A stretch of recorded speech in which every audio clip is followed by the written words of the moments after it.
How's it going, guys? It's Parker here, and today I'm bringing you another cheap budget gaming PC build. The gaming PC that we're testing out today costs $75, but that price is a little bit contingent on if we can sell certain parts in the computer. Before you guys send me any hate, this is totally doable and totally repeatable if you find the right deal. All right, guys, let's get straight into the actual computer itself, and it is a Lenovo desktop. I don't know the exact specifications of it, but I do know that it has an i5 6th gen, it's the 6400, 4-core, 4-thread, and it also comes with a GTX 730. Now, this is more of like a workstation computer, so that's why it does come with a 730, and we got this for an incredible deal. We got it for $34 off of eBay. I've talked about it many times in the past, but using auctions to your advantage is going to get you the best prices possible. The problem with this computer is it only comes with 4 gigabytes of RAM, so we're gonna have to slap another one in there if we're gonna play any sort of games. I ended up having an 8 gigabyte stick of DDR4 RAM lying around, so we threw that in there as well, reaching a maximum amount of 12 gigabytes of RAM,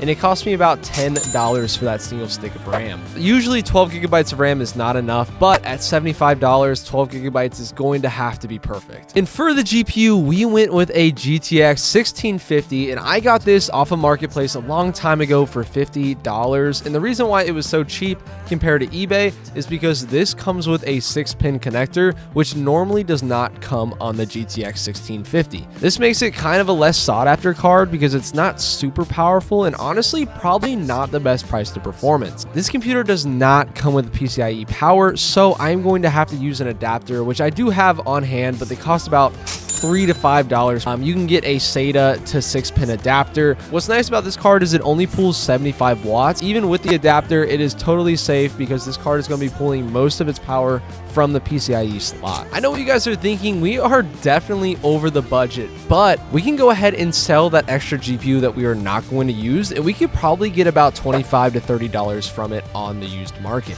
Even if we only sell it for about $20, that is still going to put us right within the budget. One of the hidden gems of this PC is that it comes with a 500 gigabyte SSD. It's a Samsung SSD, so it is going to be actually worth a little bit of money. If you were to look up and try to buy a Samsung SSD right now, you'd probably end up spending $40 to $50 for a SATA SSD that matches this one. So this is an absolute amazing find for the $34 price point. We're getting a graphics card, we're getting a SATA SSD that's 500 gigabytes, and we're getting a relatively decent system with an i5. Originally, I wanted to put in a GTX 750 Ti, but the GTX 750 Ti that I had on hand was faulty. The seller said it was brand new, but whenever I popped it into the computer, we were getting all sorts of weird errors, and eventually it just ended up dying. I know that it's dead because I put it into another computer and the exact same thing was happening, a lot of artifacting, and then eventually it would just completely die. That's a little bit unfortunate because we did get that for $25, which would have made the price even better, but for $75, that is very cheap for any sort of computer build at all. And today we're going to be running this in a couple of titles. We're going to be running it in Fortnite, Valheim, and Fragpunk. These are all a little bit of mix of like esports titles and a little bit more single player story driven like Valheim. Fortnite at 1080p on performance mode, medium settings, it was running very well, getting about 90 to 100 FPS on average. The problem's not the world, it's what you're thinking.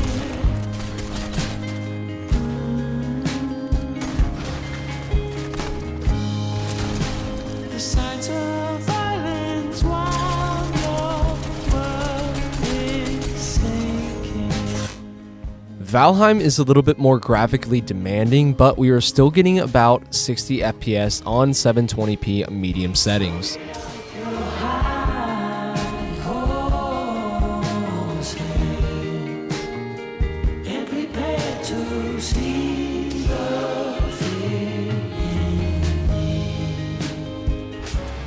Fragpunk kept reminding me that my PC was not up to the minimum specs. But either way, on low settings with performance FSR, we were getting about 110 to 120 FPS, albeit there was a lot of stutters.